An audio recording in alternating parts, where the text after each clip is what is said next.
Hi, I'm Holly, and today I'm going to be talking about the book Ludi Persici by R.B. Appleton, or Reginald Bainbridge Appleton.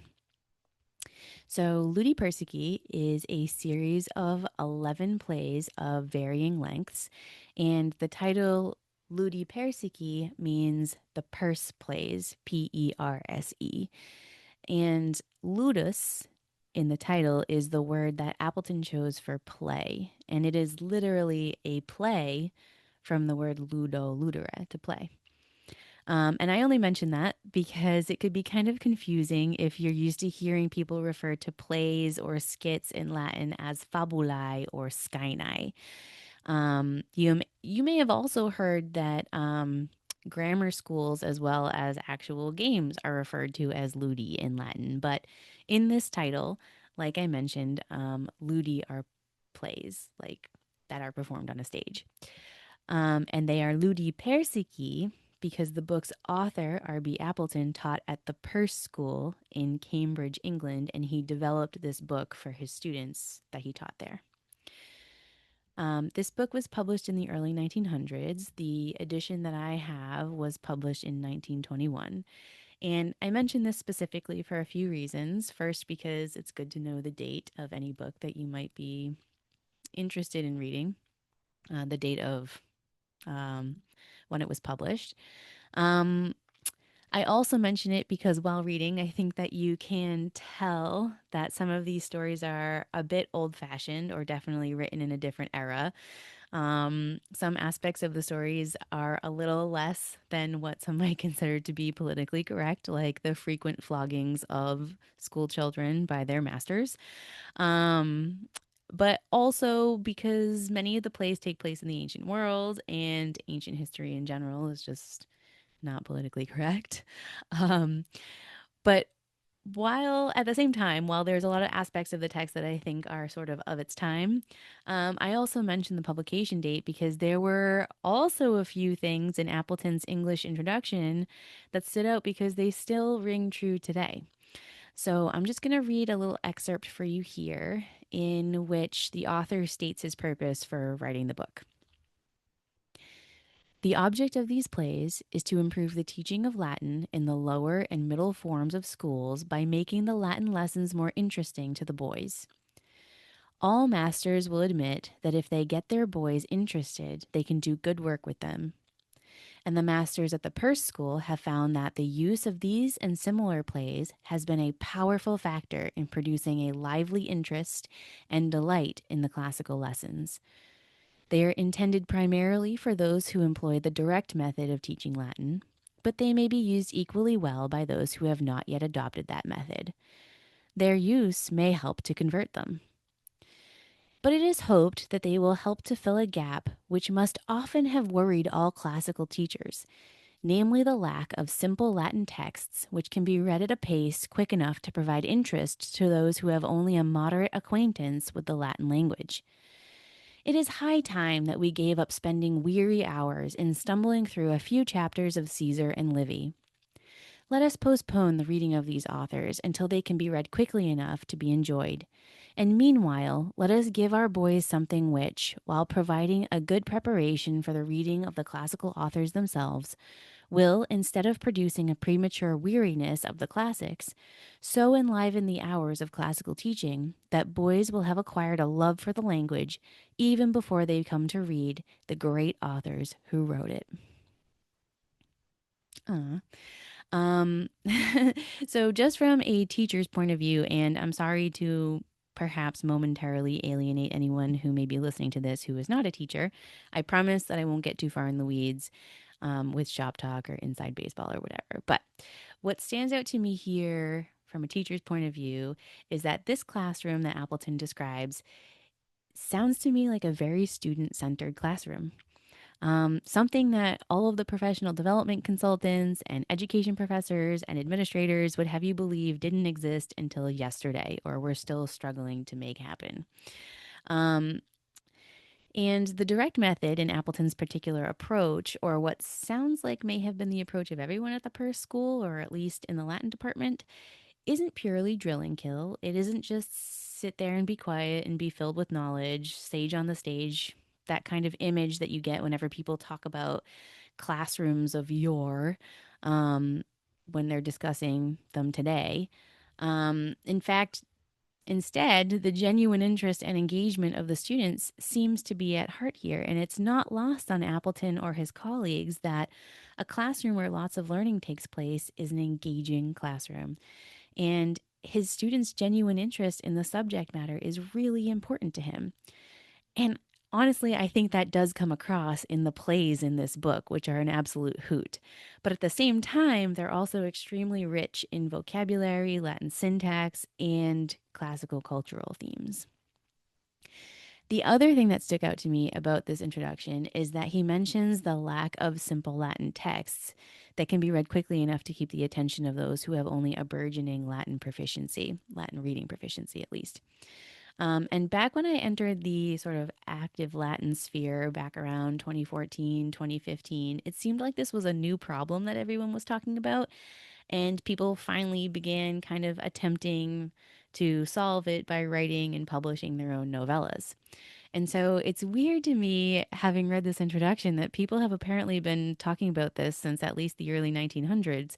And we're still working on filling this gap and kind of trying to reinvent Latin curricula according to a method that it seems like Appleton and his colleagues had already figured out. Um, all right, so I'm just going to read one last part of the introduction that stuck out to me before moving on to actually talk about the content of the plays themselves. And I'm just going to read the very end of the introduction. And I think that any of you listening who may have spent time on various active Latin online fora will understand immediately why this part stuck out to me. So, no apology is needed for certain very obvious licenses, such as the use of wiggle for a policeman, when it is remembered that the plays are only school exercises and do not pretend to historical accuracy, though it is hoped that there are no very glaring inaccuracies. Nor does the use of verses from Horace and Catullus need to be defended. It is good for the boys and can seem like sacrilege only to an overly fastidious mind.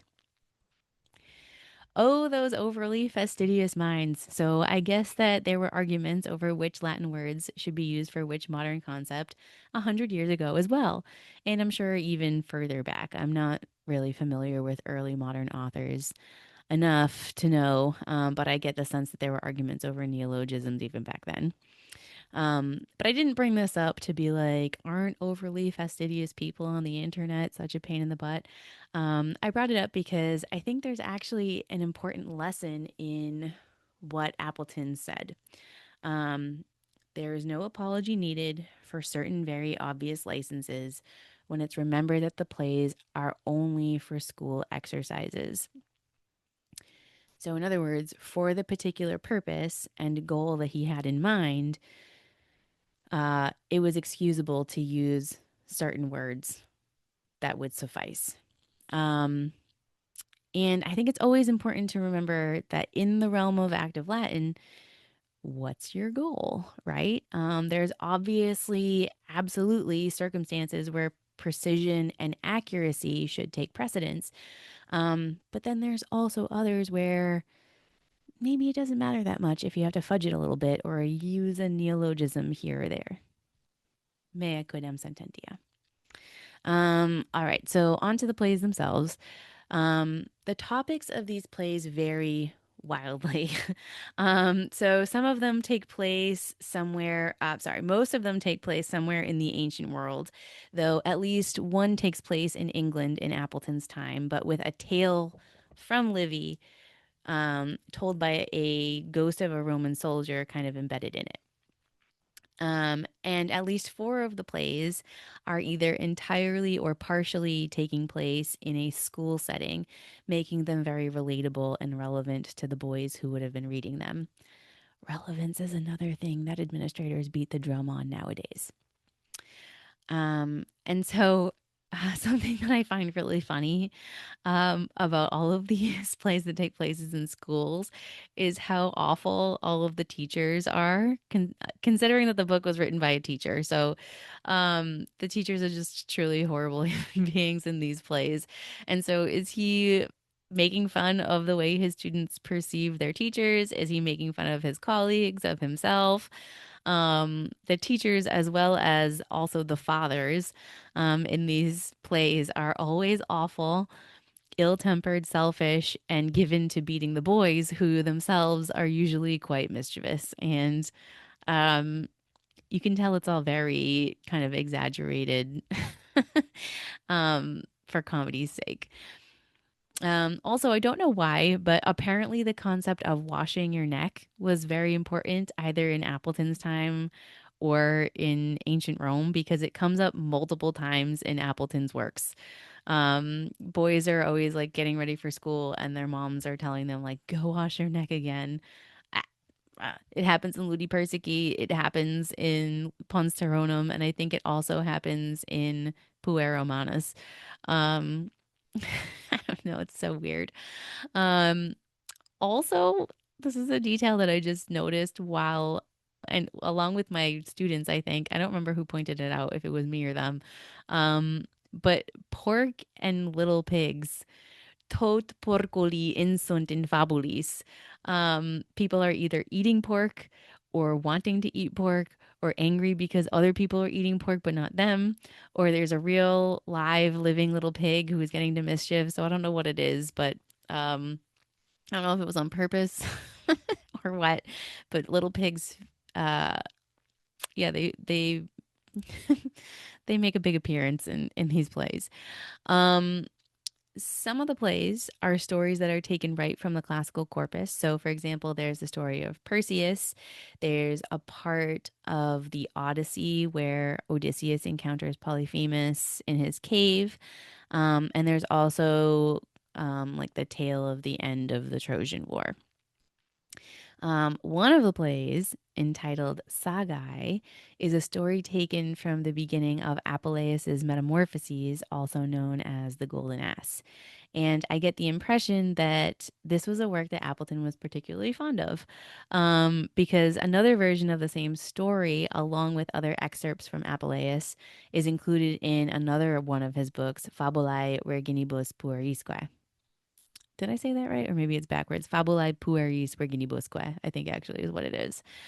Out narandai, out recitandai. Um, this story is great, disgusting, weirdly funny, and very much prepares the reader to be able to read the actual text from Apuleius.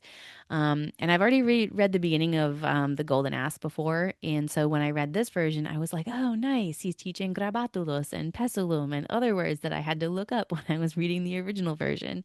And it would have been so much easier, honestly, to read the original had I read Appleton's versions first. On the topic of Appleton's other works, also, I do want to mention that reading his books right in a row is a great way to reinforce vocabulary because he writes about a lot of the same things, not just pork, but other things.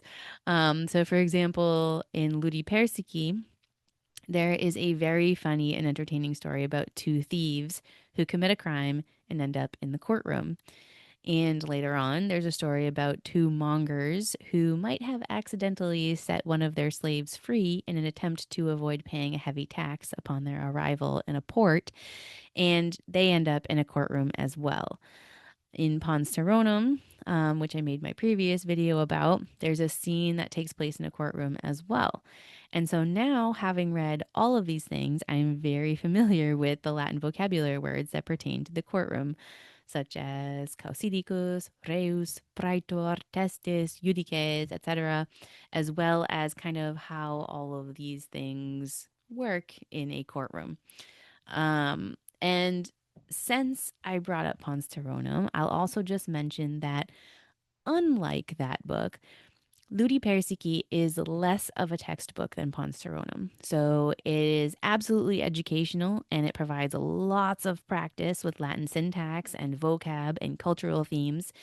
But unless I missed it, and I just recorded the entire thing, I read it first, cover to cover, over the summer, and I'm currently teaching it on LAC, Latinitas Animi Causa, my friend Andrew and Ilsa's website. So I feel like I'm pretty familiar with the book, and the teaching of certain grammatical constructions is less overt in Ludi Persici than it is in Pons Terronum. So Appleton does mention in the introduction that, for example, in the play L'Aqueo suo captus, the following constructions are employed. Quin with the subjunctive, the gerundive, verbs of fearing, fieri potest ut, efficere ut, accusative and infinitive, indirect question, praese ferre, purpose, petition, facere quin, preventing, etc. So I think that they were conscientiously designed to teach specific things or to occasion for the explicit teaching of certain things outside of reading the plays. But he doesn't sort of beat you over the head with a specific construction like he does in Ponsteronum. There isn't anything that's appears to be specifically targeted. So, as a result, this book can really be used more for pleasure reading, and it is indeed a pleasure. I know that everyone's sense of humor is different, but I found this book in particular to be absolutely hysterical. The stories are so cute and entertaining, and it's just a joy to read and a joy to act out with my adult students in my online class. And alas, it is too advanced for my adolescent students that I teach at my day job. But it was so much fun to read with other adults. And if you can get a group of Latin reading friends together to read this and act it out together, I highly recommend it. I think the only downside, honestly, of reading books by Appleton and Ludi Persici in particular is that other easy readers are just not as fun or as rich.